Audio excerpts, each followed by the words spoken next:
Party ఫిరాయింపు ఎమ్మెల్యేల విషయంలో CM Revanth Reddy కీలక నిర్ణయం తీసుకున్నారు. స్పీకర్ నోటీసులకు సమాధానం ఇవ్వడానికి గడువు కోరాలని నిన్నటి సమావేశంలో నిర్ణయం తీసుకున్నారు. ఇప్పటికే సీఎం రేవంత్ ఏజీ సలహా కూడా తీసుకున్నారు. 2-3 రోజుల్లో మళ్లీ భేటీ కావాలని చెప్పారు. ఈ సందర్భంగా పలువురు ఎమ్మెల్యేలు సీఎంకు వారి సమస్యలు చెప్పారు. స్థానిక కాంగ్రెస్ నేతలతో విభేదాలపై ఫిర్యాదు చేశారు.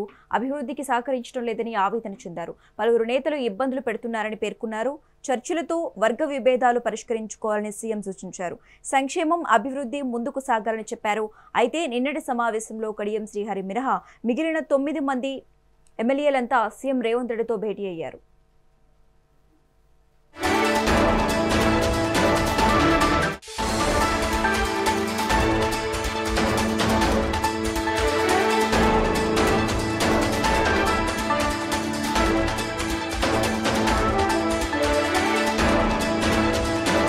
రైట్, ఇక ఇదే అంశానికి సంబంధించి మోర్ అప్డేట్స్ మా ప్రతినిధి శ్రీనివాస్ లైవ్ ద్వారా అందిస్తారు. శ్రీనివాస్, పార్టీ ఫిరాయింపు ఎమ్మెల్యేల విషయంలో సీఎం రేవంత్ రెడ్డి కీలక నిర్ణయం కూడా తీసుకున్నట్లుగా తెలుస్తోంది.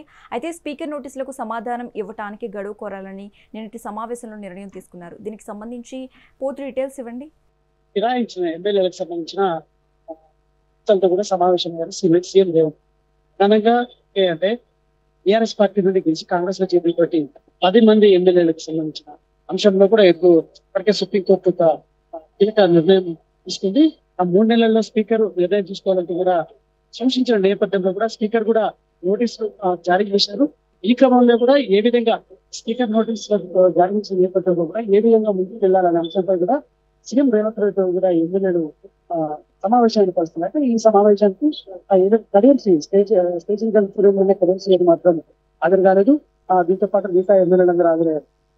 ప్రధానంగా స్పీకర్ ని గడువు కోరే విధంగా కూడా గడువు కోరే విధంగా తీసుకోవాలంటూ కూడా సూచించాలంటూ కూడా నేపథ్యంలో కూడా స్పీకర్ ని మరింత గడువు కోరేందుకు కూడా రిక్వెస్ట్ చేయాలని కూడా ఎమ్మెల్యేలకు సీఎం రేవంత్ రెడ్డి సూచించారు.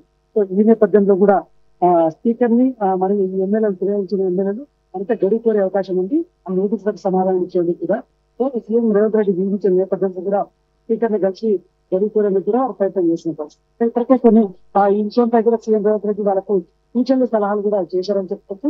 దీంతో పాటు ఏదైతే ప్రధానంగా 10 మందిలో ఖైరతాబాద్ ఎమ్మెల్యే దానం నాగేందర్తో పాటు స్టేషన్ కన్పూర్ ఎమ్మెల్యే కడియం శ్రీహరి దాదాపు ఏటు ఖాయమంటూ కూడా ప్రచారం జరుగుతుంది. ఎందుకంటే దానం నాగేందర్ పార్లమెంట్ ఎన్నికల్లో సికింద్రాబాద్ సెగ్మెంట్ నుండి కాంగ్రెస్ గుర్తుపై కూడా పోటీ చేసి ఓడిపోయారు. అదేవిధంగా station Ghanpur MLA Kadiyam Srihari parliament ఎన్నికల్లో తన కూతురు కడియం కావ్య తరపున కూడా ప్రచారం చేసి కాంగ్రెస్ కు మద్దతు ప్రకటించిన నేపథ్యంలో కూడా వీళ్ళపై కూడా ఖచ్చితంగా చర్యలు తీసుకోవాలని 10 మందిపై చర్యలు తీసుకోవాలని ఇప్పటికీ కూడా బీఆర్ఎస్ నేతలు సుప్రీంకోర్టుకి వెళ్ళిన పరిస్థితి ఉంది. ఈ క్రమంలో కూడా దాదాపు మిగతా ఎమ్మెల్యేలు మాకు ఎలాంటి అంటే మేము బీఆర్ఎస్ ను వీడలేదు, అదేవిధంగా కాంగ్రెస్ లో చేయలేదు, అభివృద్ధి కోసం సీఎం రేవంత్ రెడ్డిని కలిశామని కూడా వారు వివరణ ఇచ్చిన పరిస్థితి కనిపిస్తుంది. ఈ క్రమంలో కూడా గద్వాల ఎమ్మెల్యే బండ్ల రెడ్డి కావచ్చు, ఇతర ఏదైతే పటాన్ చెరువు ఎమ్మెల్యే కూడా మైపాల్ రెడ్డి, మిగతా ఎమ్మెల్యేలు కూడా ఆ విధంగా సమాధానం ఇచ్చిన పరిస్థితి. కానీ దానం నాగేందర్ బీఆర్ఎస్ నుండి కాంగ్రెస్ లో చేరి ఎంపీ ఎన్నికల్లో అంటే పార్లమెంట్ ఎన్నికల్లో కాంగ్రెస్ నుండి పోటీ చేశారు కాబట్టి ఖచ్చితంగా ఆయనపై వేటు పడుతుందని కూడా ప్రచారం జరుగుతుంది. మరోవైపు స్టేషన్ కన్పూర్ ఎమ్మెల్యే ఏదైతే కడియం శ్రీహరి కూడా తన కూతురు ప్రచారం కోసం కాంగ్రెస్ తరఫున ప్రచారం చేశారని కూడా ఉన్న నేపథ్యంలో కూడా ఆ ఎవిడెన్స్ సుప్రీంకోర్టుకు సమర్పించారు కాబట్టి వీరిద్దరిపై దాదాపు వేటు ఖాయమంటూ కూడా ప్రచారం జరుగుతున్న నేపథ్యంలో కూడా సీఎం రేవంత్ రెడ్డితో కూడా ఈ ఎమ్మెల్యేల భేటీ అనేది ప్రాధాన్యత సంతరించుకుంది. క్రమంలో కూడా ఏ విధంగా ఉండబోతుంది అనేది ఎమ్మెల్యేల వ్యవహారం అనేది రేపుతుందని చెప్పొచ్చు. స్పీకర్ ఏ విధంగా నిర్ణయం తీసుకుంటారనేది కూడా వేచి చూడాల్సిన పరిస్థితి కనిపిస్తుంది. మొత్తంగా ఈ వ్యవహారంలో బీఆర్ఎస్ మాత్రం ఖచ్చితంగా 10 ఎమ్మెల్యేల అంటే సెగ్మెంట్ ఖాళీ అవుతున్నాయి. 10 నియోజకవర్గాల్లో ఉప ఎన్నికలు రాబోతున్నాయని బీఆర్ఎస్ చెప్తుంటే ఏ ఉప ఎన్నిక రాదు అంటూ కూడా కాంగ్రెస్ ప్రచారం చేస్తుంది. సో మరి ఏ విధంగా అంత ఉండబోతుంది అనేది చూడాలి. సీఎం రేవంత్ రెడ్డితో 10 మంది ఎమ్మెల్యేల భేటీ మాత్రం ప్రాధాన్యత సంతరిస్తుంది. Okay, right, thank you Srinivas.